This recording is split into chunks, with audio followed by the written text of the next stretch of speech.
Bom, falamos de Simeão e Ana, né?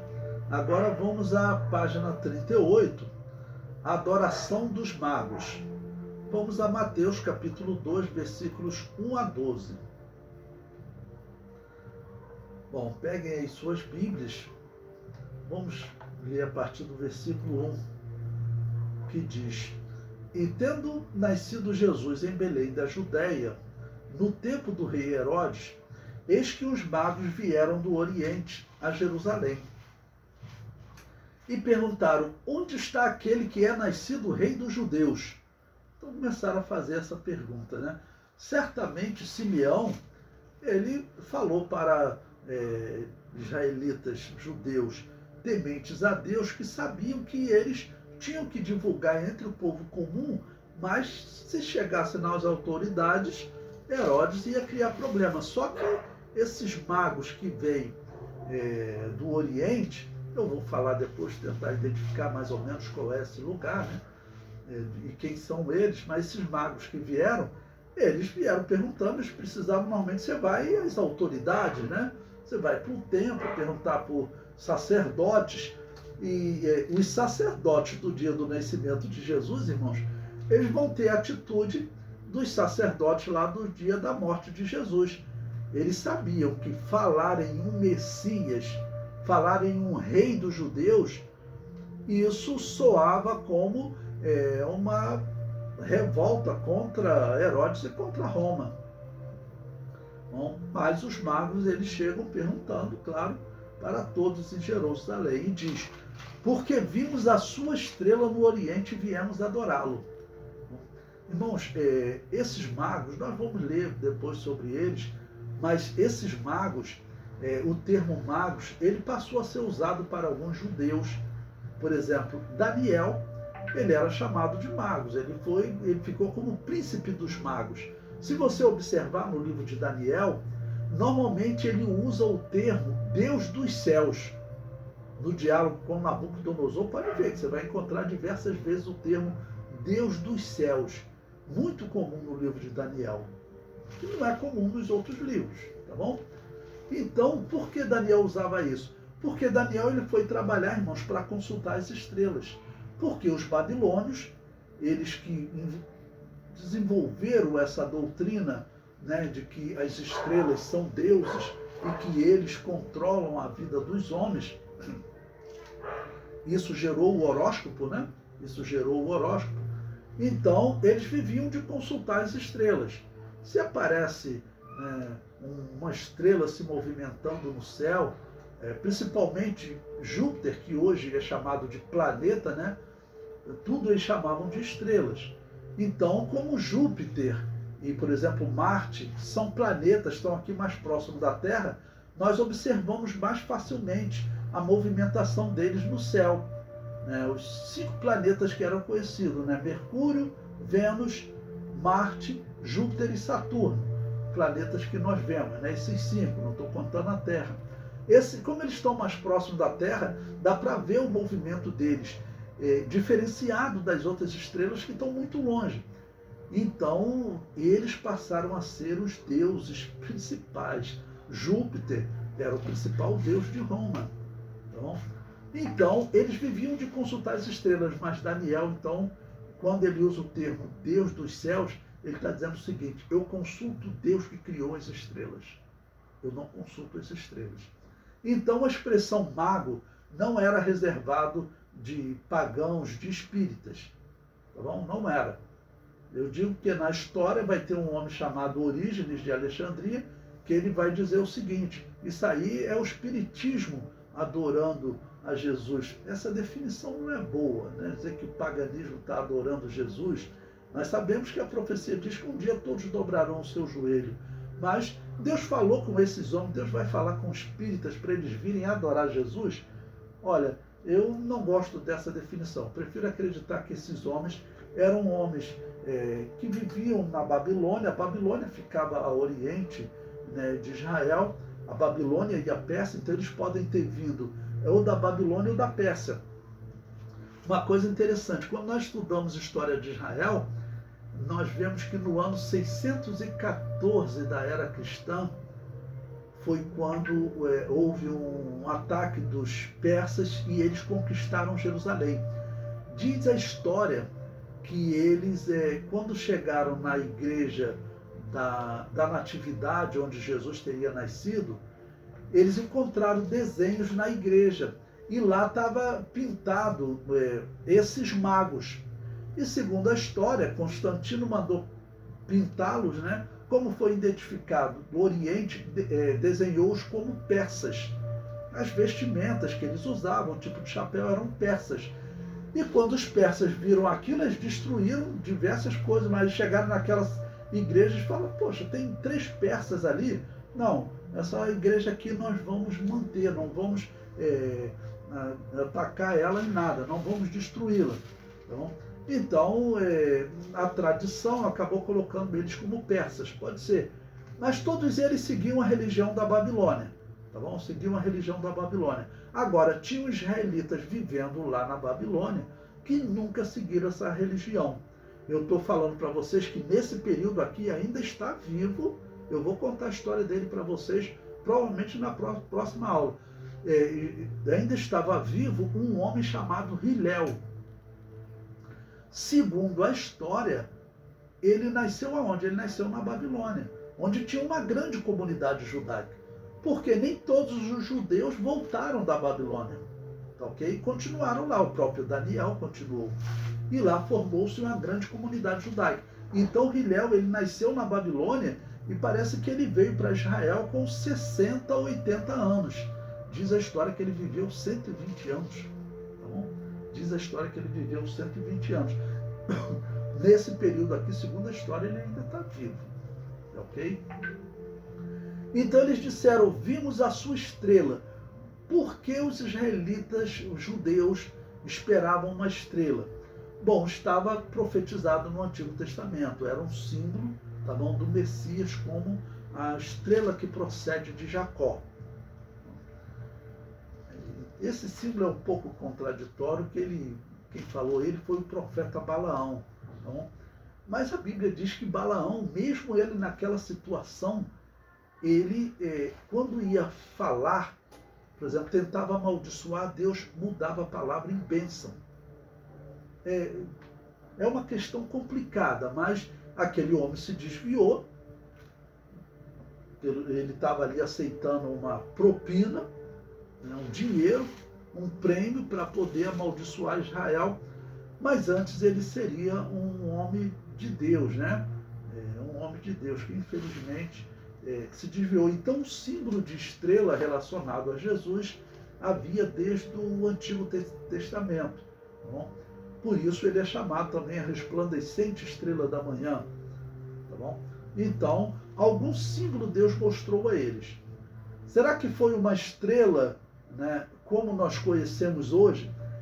O termo estrela, irmãos, nos dias do Novo Testamento, não tem o mesmo sentido para nós hoje. Para eles, toda a luz que aparecia no céu era uma estrela. Por isso, quando você fala planeta, Júpiter, para eles, era uma estrela.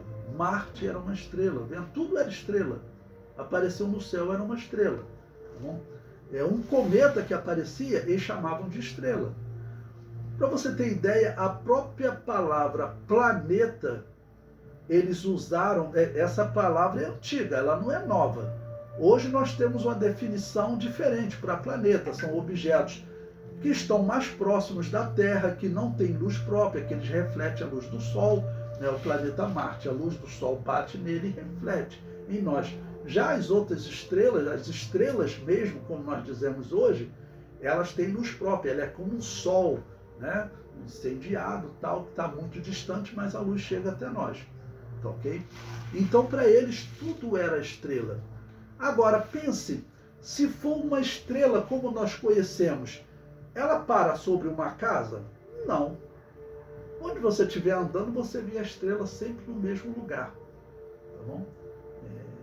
Ela não vai parar sobre uma casa. A estrela está muito distante, você não pega a referência dela para uma casa. Alguns acham que seria um cometa.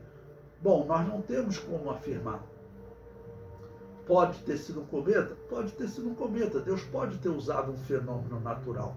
E para abrir o mar, ele usou um fenômeno natural. A Bíblia diz que bateu um vento toda aquela noite e o mar se abriu. Então ele usou um fenômeno natural.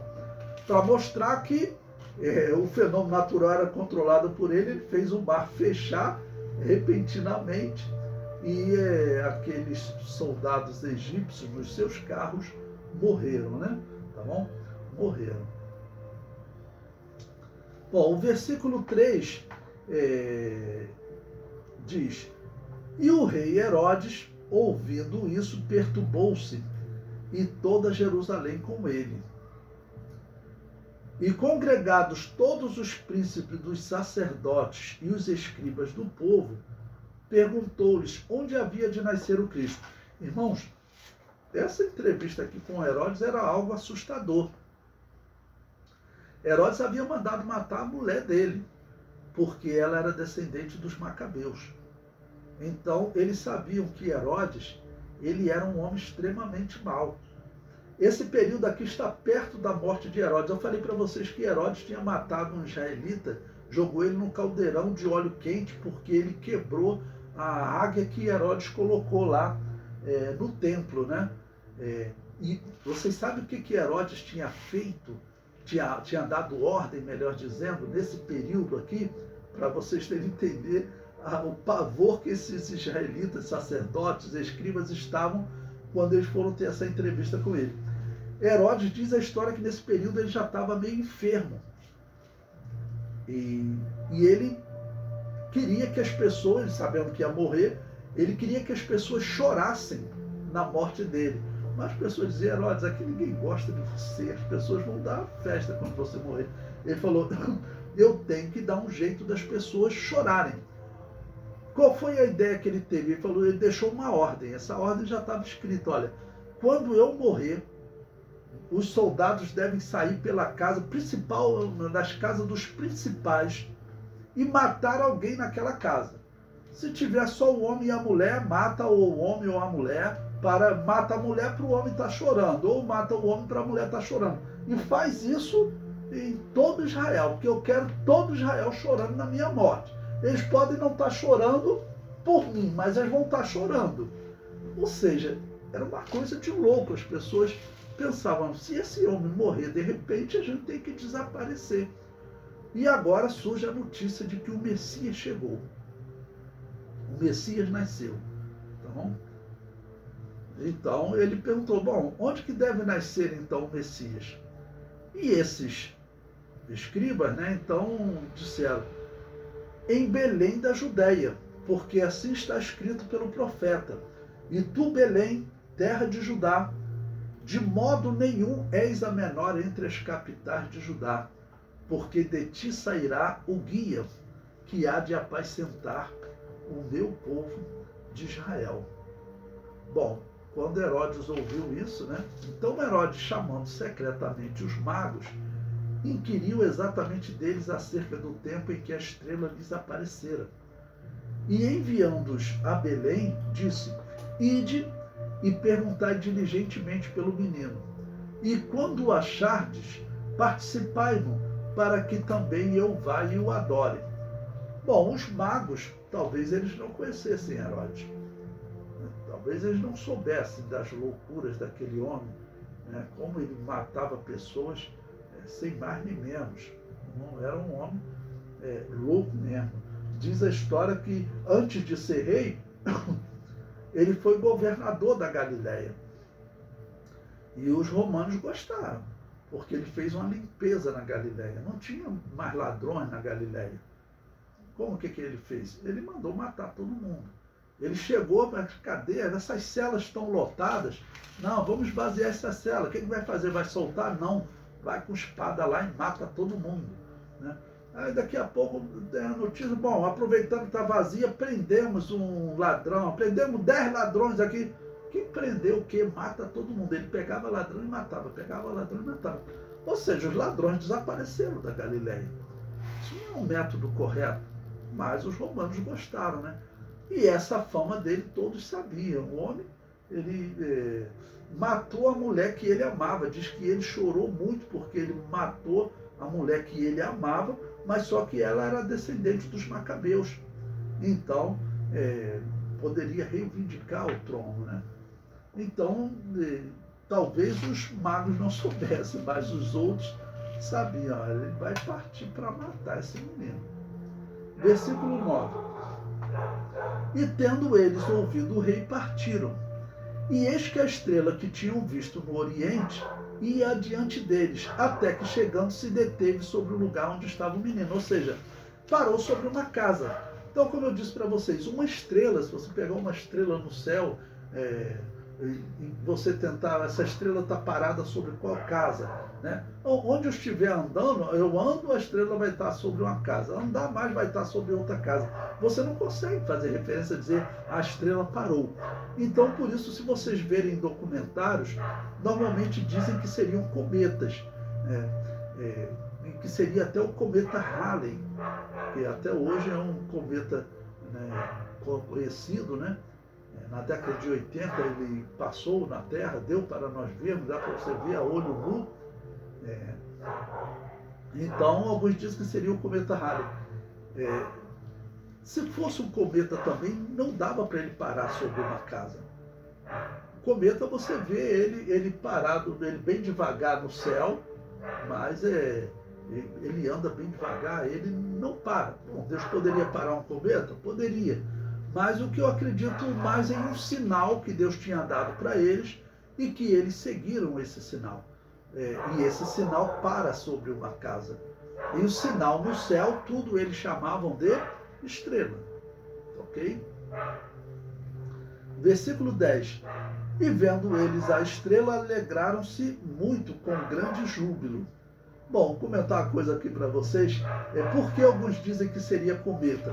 Porque vocês sabem que o cometa, o que ele faz? Ele vem de uma região distante, ele passa pela Terra, ele vai até o Sol, e quando ele chega lá no Sol, ele vai girar em torno do Sol, né? Aí nós deixamos de ver esse cometa.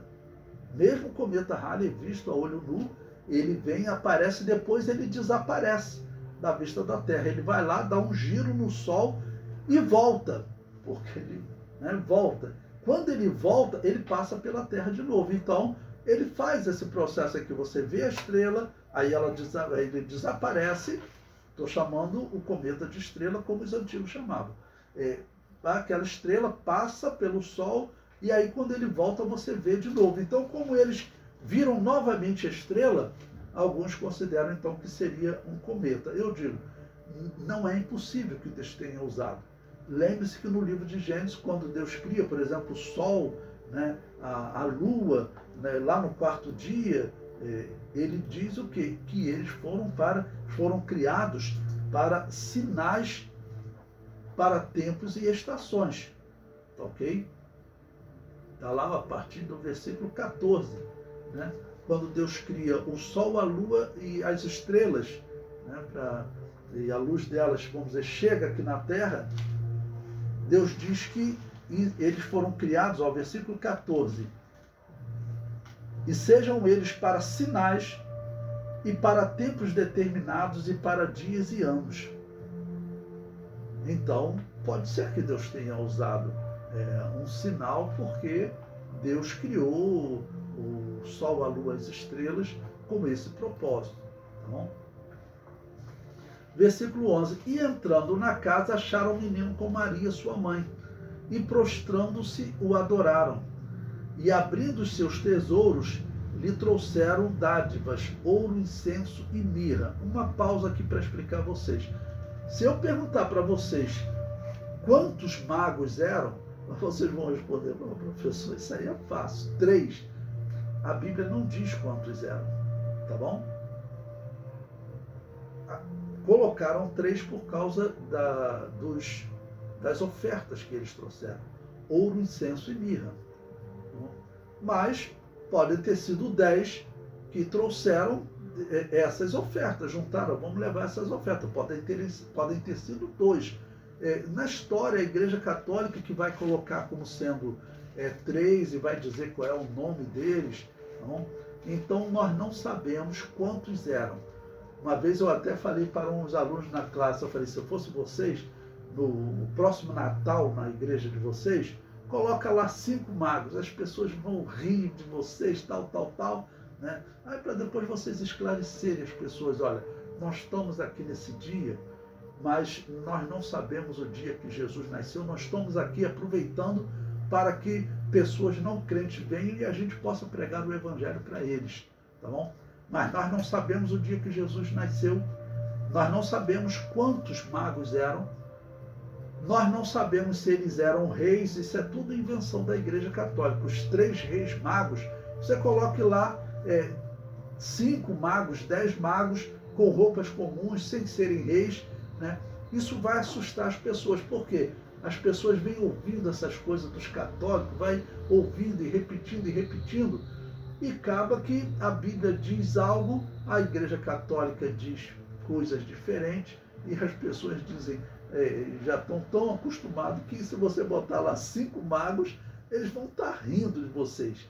Mas depois vocês vão dizer, mostrar para eles a verdade. E esse impacto é bom. Esse impacto é bom para as pessoas poderem despertar, né, e se livrar dessas invenções católicas.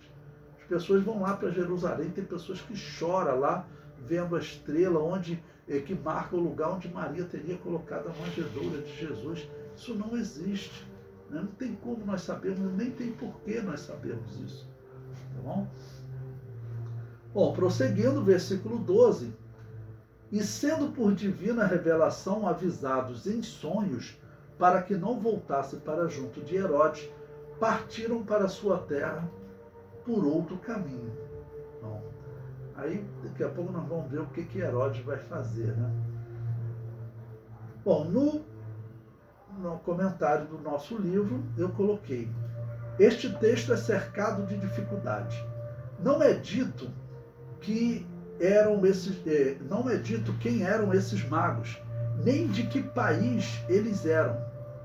A Igreja Católica criou muitas lendas em torno deles. Inventou que eram 3, inventou que seus nomes eram Belchior, Gaspar e Baltazar, inventou que eram reis. A Bíblia não afirma nenhuma dessas teorias. São invencionices mesmo, né? Ou inventologia, vamos dizer. Segundo a história, Orígenes, um dos chamados pais da igreja, interpretava esses magos como sendo um símbolo do espiritismo, reverenciando a Jesus Cristo.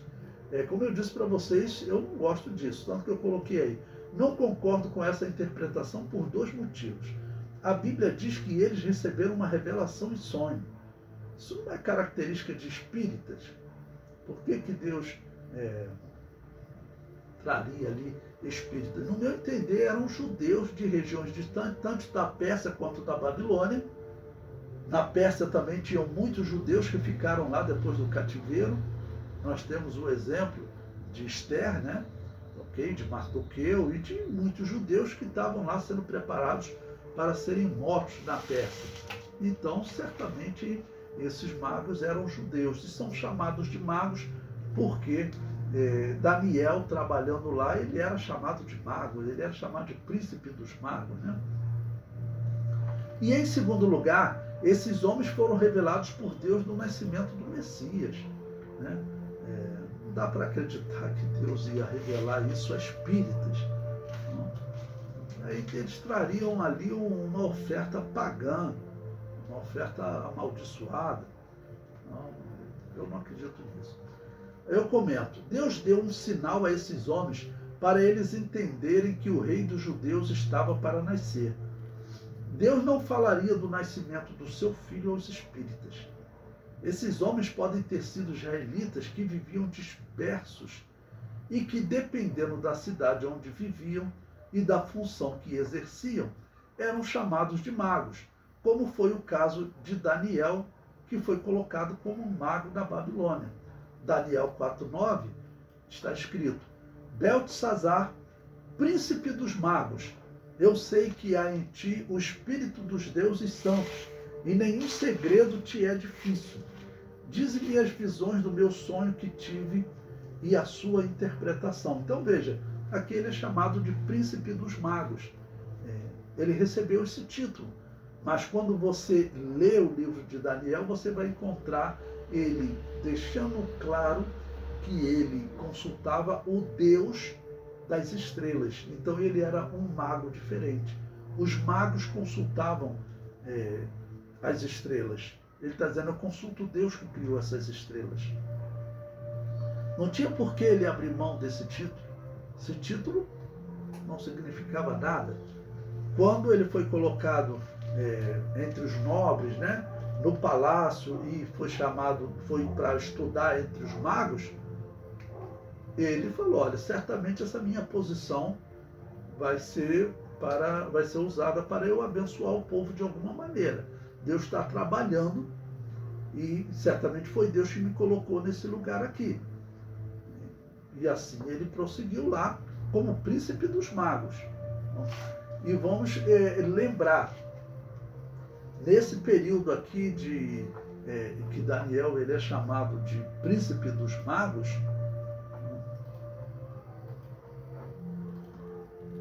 em Daniel capítulo 4, vou abrir aqui esse texto.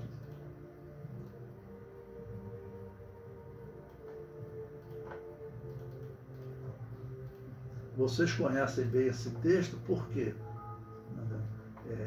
Esse texto, ele fala da educação de Daniel e os outros jovens hebreus. A minha Bíblia aqui deu até um erro aqui.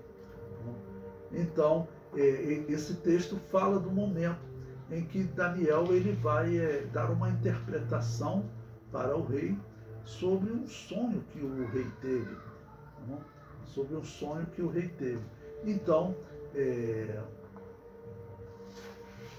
Daniel, quando chega diante do rei, ele vai dar a interpretação e ele vai sempre usar essa expressão, tá bom? Para o rei Nabucodonosor, que ele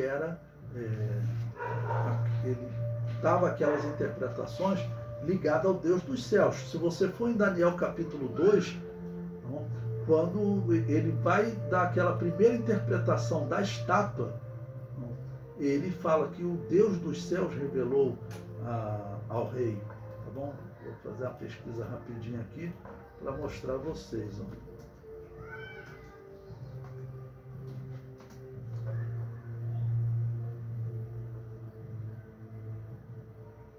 Daniel capítulo 2, versículo 18.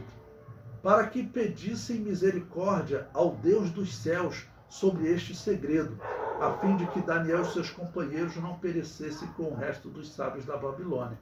E quando chega no versículo 37, ele diz, tu, ó rei, falando para Nabucodonosor, és rei de reis, pois o Deus dos céus te tem dado o reino. Então ele vai sempre usar essa expressão, ok? Para deixar claro que ele na verdade não consultava as estrelas, tá bom? Como os outros consultavam. Ele consultava o Deus que criou as estrelas. Então isso nos ajuda a entender essa questão dos magos. Por que isso é importante? Vocês sabem que tem espíritas que estudam as palavras de Jesus. Os espíritas, normalmente, eles estudam o Novo Testamento. Por quê? Porque teve um espírita, Allan Kardec, que ele disse ter interpretações vindas dos espíritos que ensinaram a ele a interpretar o Novo Testamento. Por isso que você sabe que tem aí o Evangelho segundo o Espiritismo, né? Com a interpretação de Allan Kardec. E eles vão dizer que esses magos aqui são o quê? São feiticeiros que estavam lá servindo a Jesus. Então, esses trabalhos de feitiçaria são aceitos por Jesus e pode ser feito. Então, não. Esses magos aqui, em nenhum momento é dito que eles eram pessoas que consultavam as estrelas. Eles pode ser dito que eles eram como Daniel, consultavam o Deus das estrelas. Bom, o comentário prossegue. No versículo 3 é dito, e o rei Herodes, ouvindo isso, perturbou-se, e toda Jerusalém com ele. Herodes não era israelita. Ele não tinha direito de reinar sobre Israel. Ele era da tribo de Edom, que eram descendentes de Esaú. Os romanos o haviam colocado para reinar sobre os israelitas, mas a notícia vinculada de que o rei dos judeus nascera deixou Herodes perturbado, e isso deveria ter consequência para toda a cidade. Herodes mente para os magos dizendo que ele também queria adorá-lo, mas na verdade ele queria matar. E nesse período, ano 4 a.C., esse é o ano da morte de Herodes, considerando que Jesus morreu no ano 4.